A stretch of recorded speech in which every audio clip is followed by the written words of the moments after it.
وَلْتَكُنْ مِنْكُمْ أُمَّةٌ يَدْعُونَ إِلَى الْخَيْرِ وَيَأْمُرُونَ بِالْمَعْرُوفِ وَيَنْهَوْنَ عَنِ الْمُنْكَرِ وَأُولَئِكَ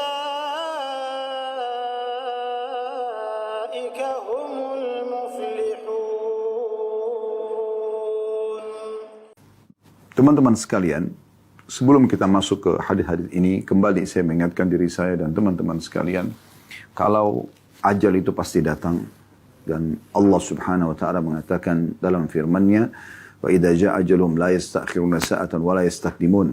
Kalau ajal mereka datang maka tidak akan pernah diterlambatkan sesaat, ya, tidak akan pernah diterlambatkan ataupun dimajukan. Artinya, kalau kita akan meninggal sesuai dengan ajal yang Allah sudah tentukan, maka kita akan meninggal pada saat itu, dimanapun tempatnya. Dan Nabi SAW sudah mengatakan, bila Allah ingin merenggut nyawa seorang hamba, maka di satu tempat, maka Allah membuat dia punya hajat di tempat tersebut, kemudian Allah Subhanahu Wa Taala ya merenggut nyawanya di lokasi tersebut. Jadi jelas sekali itu bagaimana Allah Subhanahu Wa Taala akan mendatangkan ajal ini, dan pasti kita semua akan meninggal. Ingat teman-teman sekalian, kita bukan manusia pertama, tapi terlalu banyak manusia-manusia sebelum kita yang lebih tampan, lebih cantik, lebih pintar, lebih kaya, lebih semuanya. Dan Allah Subhanahu Wa Taala telah merenggut nyawa mereka. Bahkan para utusannya, yaitu para nabi-nabi dan rasul pun diwafatkan oleh Allah Subhanahu Wa Taala untuk kembali kepadanya, dan akhirnya semua akan dipertanggungjawabkan di hadapannya. Dan Allah sudah mengingatkan kita teman-teman sekalian, jangan lupa dalam surah Al-Mu'minun, surah nomor 23, ayat 115-nya, atau tepatnya ayat 115 yang berbunyi, "Afahasibtum annama khalaqnakum abathan wa annakum ilaina la turja'un." Apakah kalian mengira bahwasanya kami menciptakan kalian sia-sia, bermain-main saja, dan kalian tidak dikembalikan kepada kami? Artinya, pastikan kita akan kembali kepada Allah Subhanahu Wa Taala, dan yang kembali kepada Allah yang telah diberikan waktu umur di dunia, dan dia adalah pemenang sperma dari sekian juta atau miliaran sperma yang tadinya tertuang di rahim ibunya, sehingga akhirnya dia punya peluang besar untuk meraih rahmat Allah Subhanahu Wa Taala dan hidup, sehingga menikmati hidup ini baik di dunia maupun di akhirat nanti. Maka dia harus tahu dia akan bertanggung jawab di hadapan Sang Pencipta Allah. Allah akan tanyakan segala sesuatunya, dari hal yang kecil sampai hal yang besar, kenapa dia kerjakan dan kenapa dia tidak kerjakan. Dan kalau itu perbuatan baik, maka tentu dia akan mendapatkan balasan yang sempurna. Maka Allah tidak akan menzalimi dia. Wa may ya'mal mithqala dzarratin khairan yarah. Siapa yang berbuat seperti biji sawi dari kebaikan, pasti dia akan mendapatkan balasannya dan melihatnya. Dan siapapun yang berbuat keburukan, pasti sekecil apapun akan diminta pertanggungjawaban darinya dan diperlihatkan kepadanya. Wa may ya'mal mithqala dzarratin syarran yarah. Siapa yang berbuat seperti biji sawi dari keburukan, pasti akan diperlihatkan dan diminta pertanggungjawaban dari dia. Teman-teman sekalian, dalam bahasan kita di bab ini, tentu kita tidak berharap bab ini berlalu begitu saja tanpa ada hal yang berbekas, ya, karena ini masalah mengingat kematian, sebuah fakta yang tidak bisa kita luput darinya. Dan beruntunglah orang yang selalu mengingat ini. Bahkan Nabi SAW menjadikan mereka orang mukmin yang paling cerdas.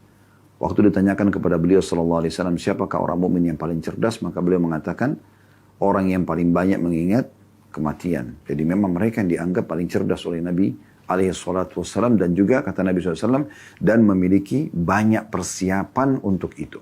Memiliki banyak persiapan untuk itu. Jadi memang kita harus benar-benar engah dengan masalah ini teman-teman sekalian. Jangan terpengaruh dengan apapun casing-casing yang ada ini. Ya.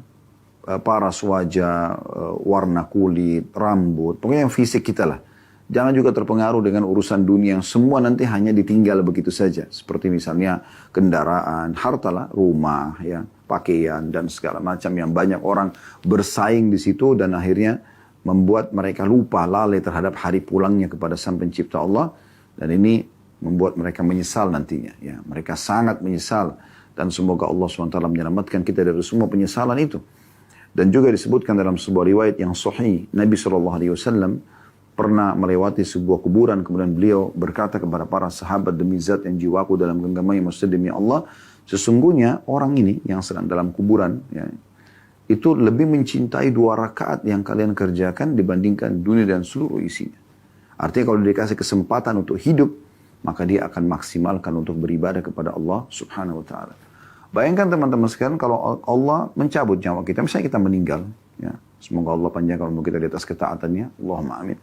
Kalau kita meninggal dunia, kira-kira teman-teman, di saat Allah memberikan peluang kita untuk hidup lagi, Anda bayangkan sekarang semua ikut acara kita ini, Masya Allah, ratusan bahkan mungkin ribuan orang yang mengikutinya.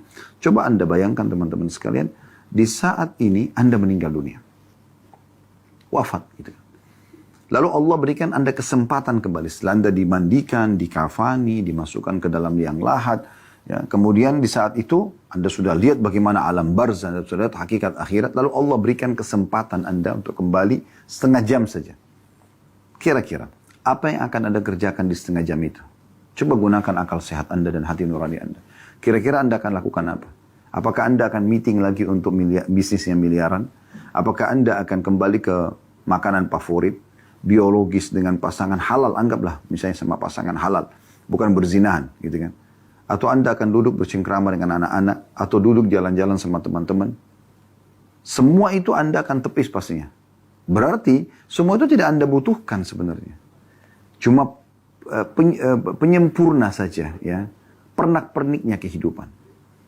Yang Anda butuhkan di saat Allah hidupkan lagi adalah Anda akan berusaha di setengah jam itu taubat nasuha agar betul-betul tidak ada lagi tersisa satupun dosa di timbangan atau di catatan buku dosa, ya, Anda.